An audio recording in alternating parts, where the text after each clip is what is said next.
Right now, airline and airport workers who are still getting paid are still feeling the pressure. We're seeing more flight cancellations, increased uncertainty from the government shutdown.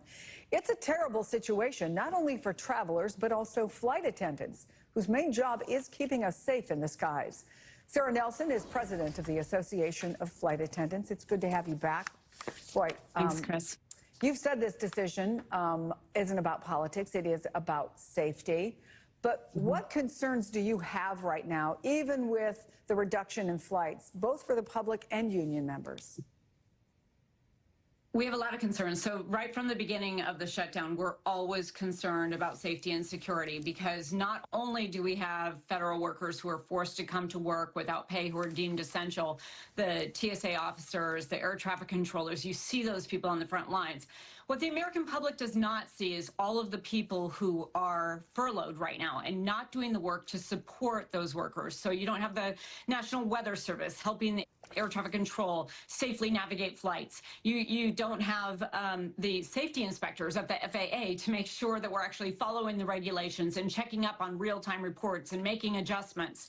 You don't have the cybersecurity units doing the assessment that is often given to TSA to know what the latest threats are. So we have people who are forced to work without pay, which is absolutely absurd, and that creates incredible stress. There are heroes who have been keeping our economy going, but they are human and they will break. And so all of this, our safety and security has been a concern from the very beginning. And now, of course, what we always say is that you must start with safety and security, because that relates directly to economic security as well.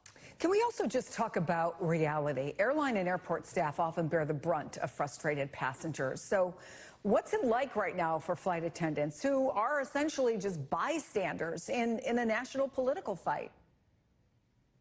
Chris, it is always a concern when there are delays or cancellations, and typically we see people get upset. We see outbursts, and often we're the ones to handle that. That happens on a weather delay or an IT outage or something like that. During a government shutdown, what we often see is what we also saw after 9/11 or after a major aircraft accident. We see Americans come together. They support the federal workers. TSA agents will often say to me during the shutdown, sometimes my job is better than it is if it were not for not getting a paycheck, because people are kind.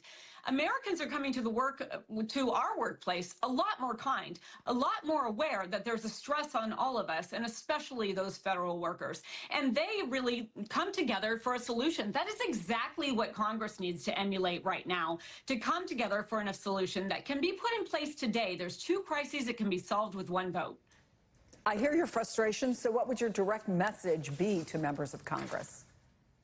To members of Congress, let's be clear. You're getting paid, the workers are not. You've got millions of other people who are on furlough without any notice at all. Meanwhile, the infrastructure projects that you have planned for have stopped. This hiring that you have planned for to staff up with our understaffed air traffic controllers is at a standstill, because no one wants to get in the middle of a mess like this. End this shutdown now, and let's extend these subsidies so that we can end both crises in one vote today. And we can do that under the leadership of John Thune. We're calling on him to do that. Sarah Nelson, thank you.